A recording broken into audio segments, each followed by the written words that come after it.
Forgettable moment talaga siya sa akin nung when I graduated, I decided to become a full-time content creator.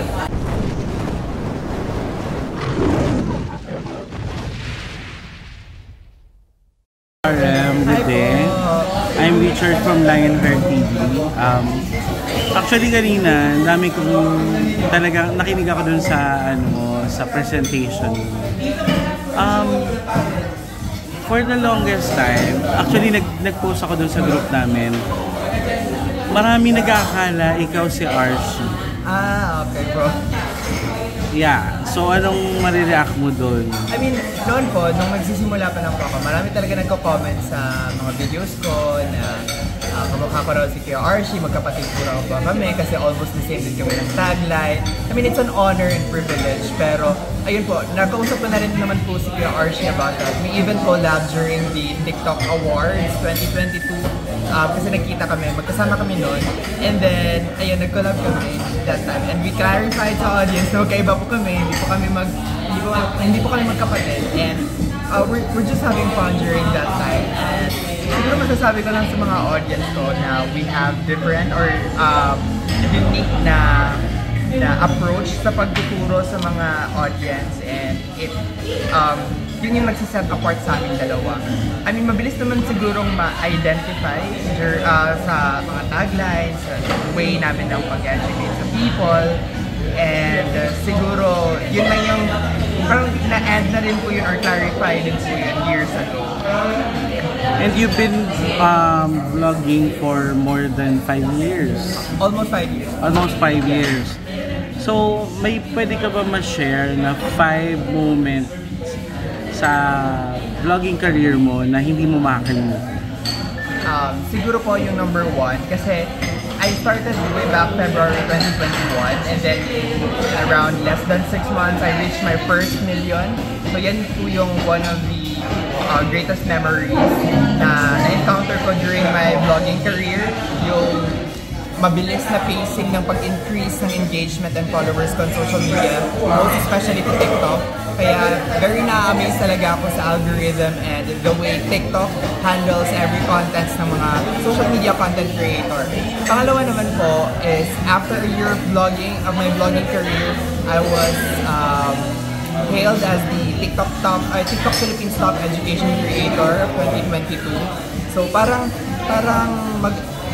huge opportunity and a privilege po talaga and honor na mabiyayaan ng ganong award, especially sa home base na social media kung saan talaga ako nakilala, that I was honored as the TikTok Top Education Creator. So parang na-validate or nabigyan talagang justice yung lahat ng hirap, lahat ng mga hard work ko na pinupur forth sa mga contents ko. Pangatlo, siguro yung naging part ako ng United Nations Development Program, Creators Forward. Kasi para siyang international, like Southeast Asian na grupo ng mga content creators from different Southeast Asian countries.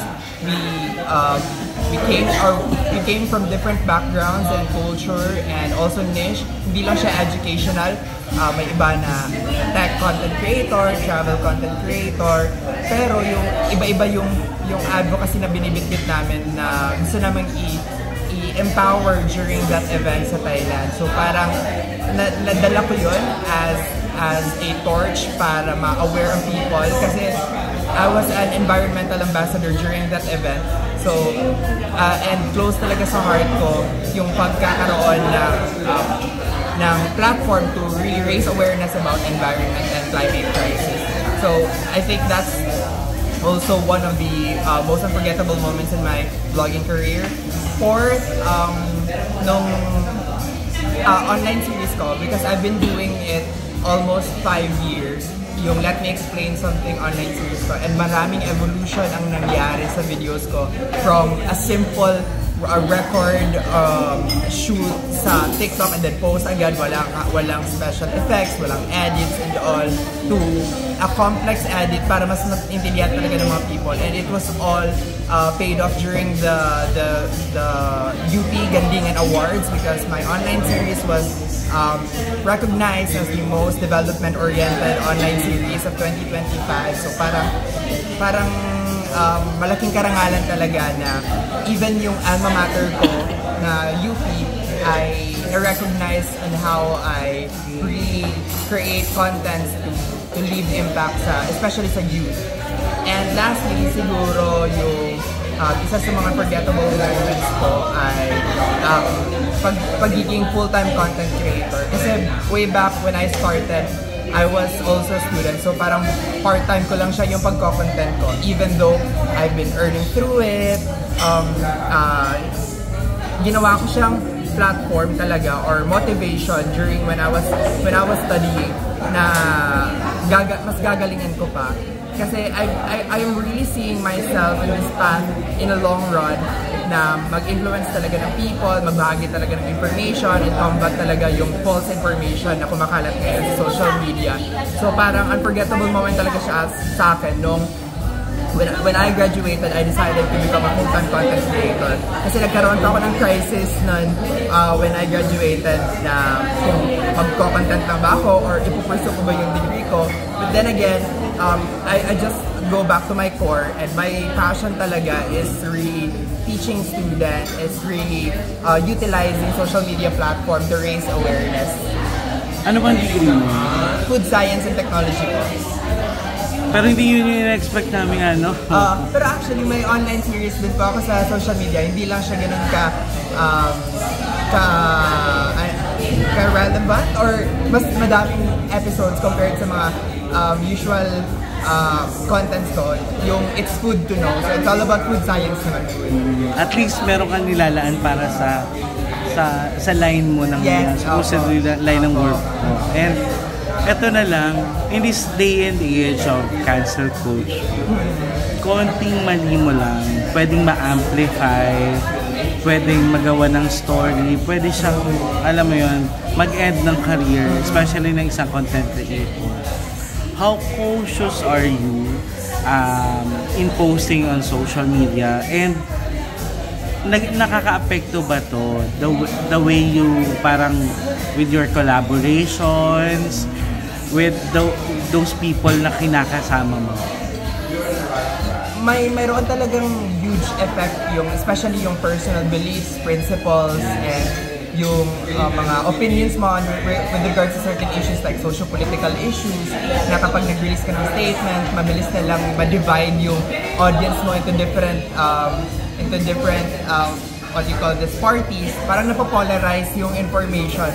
Pero I think naman po, naninindigan po talaga ako sa kung ano ang tingin ko na tama, anong pinaniniwalaan ko, at anong mas makakabuti para sa akin, and I could use it to really inflict to people yung impormasyon na pinapaniwalaan ko.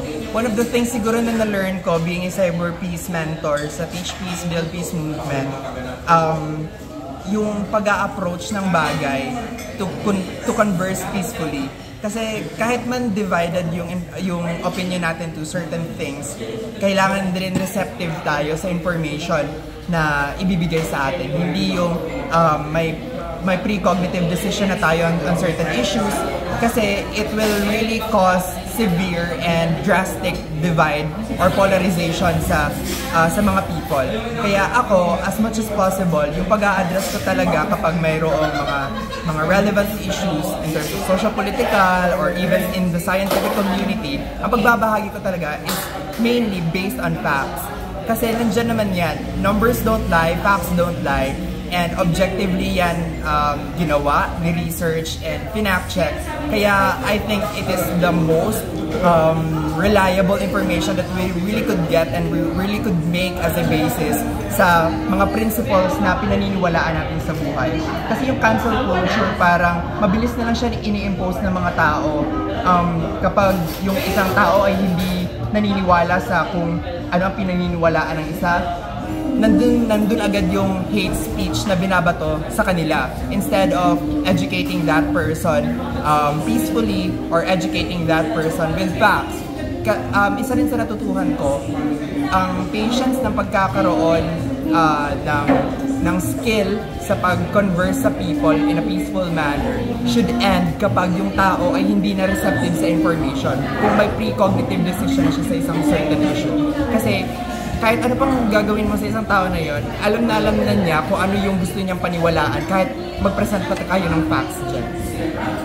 And that's a wrap. Thank you Thank you so much, RM. Thank and you. I hope to see you in more events, especially in Manila. Yes po. Thank you so much po. Thank you.